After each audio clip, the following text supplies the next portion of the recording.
Another charming and fascinating lot in our upcoming fine jewellery watch in silver sale at Tennants is this lovely table lighter in the form of an Indian elephant. It's marked on the tail and on his ear for Faberge, and by his workmaster Julius Rappaport, who was a great proponent of making charming objects like this. Faberge made a number of table lighters in the form of animals. The elephant was a very popular motif that he used in various poses.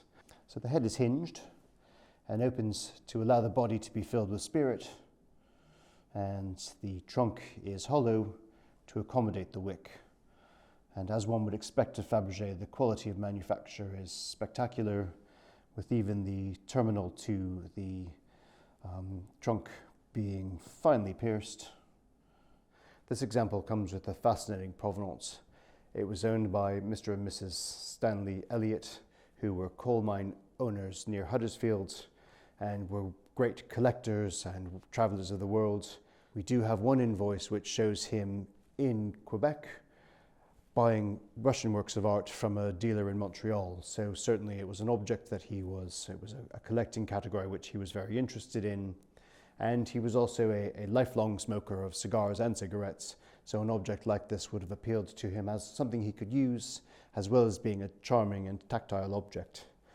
The elephant is marked on the tail with the Faberge marks, and further marked inside his ear, which sits on the hinged head. So as a detachable part, one would expect to see separate marks on the detachable head as well. So you can see on the tail the 3 hallmarks, as you'd expect on an object of this date. The first, you can see the Cyrillic Faberge mark, in this instance below the imperial double-headed eagle, which is the imperial warrant. You next see the workmaster's mark, and finally the kokoshnik, the standard mark as used in Russia during the first years of the 20th century. Besides the mark on the tail and the ear, there is a mark under one of the feet, which is a scratched inventory number, which one will often see in Faberge's larger works.